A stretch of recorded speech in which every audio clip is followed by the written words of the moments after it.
एक छोटे से गांव में एक लड़का रहता था जो कि एक साधारण किसान का बेटा था।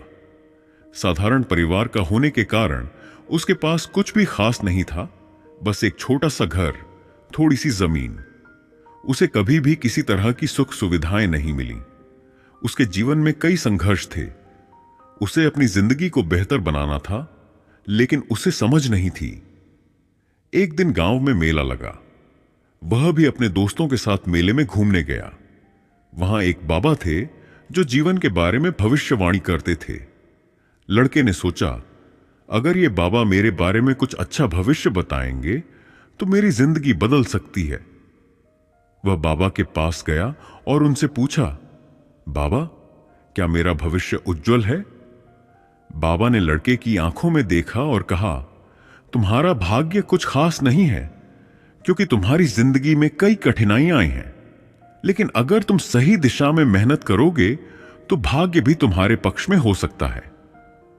लड़के ने बाबा की बातों को गहराई से सोचा और घर लौट आया। वह जानता था कि अगर वह केवल भाग्य पर निर्भर रहा तो कभी कुछ नहीं बदल सकता। इसीलिए उसने ठान लिया कि वह अपनी मेहनत से ही अपने भाग्य को बदलेगा। उसने अपनी जमीन पर काम करना शुरू किया, कड़ी मेहनत करने लगा। वह आसपास के किसानों से मिलता और खेती से जुड़ी समस्याओं को समझने लगा। समस्याओं के हल ढूंढने के लिए वह अपनी खेती में बदलाव करने लगा। खेती में नई नई तकनीकों का उपयोग करने लगा। धीरे धीरे उसकी जमीन उपजाऊ हुई और उसकी फसलें बड़ी और अधिक होने लगी। उसने अपनी मेहनत से खुद को एक सफल किसान बना लिया। कुछ वर्षों बाद उसका नाम पूरे गांव में फैल गया। लोग उसकी मेहनत और संघर्ष की मिसाल देने लगे। दूर दूर से किसान उससे मदद मांगने आने लगे। उसने अपनी मेहनत से और भी जमीन खरीद ली। वह अब एक सफल इंसान बन गया था।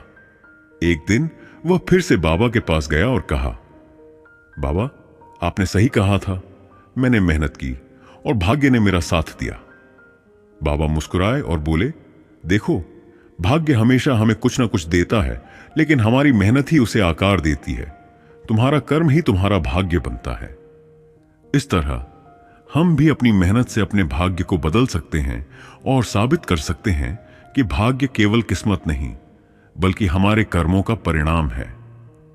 इस संसार में बहुत ऐसे लोग हैं जिन्होंने अपनी मेहनत के बल पर अपना जीवन बदला है। इस कहानी से यह सीखने को मिलता है कि भाग्य को बदलने के लिए केवल आस्था और प्रार्थना ही पर्याप्त नहीं होती, बल्कि मेहनत और सही कर्म भी जरूरी है। हमारी जिंदगी के रास्ते हमारे कर्मों से तय होते हैं, और अगर हम सही दिशा में काम करते हैं तो भाग्य भी हमारी मदद करता है। धन्यवाद।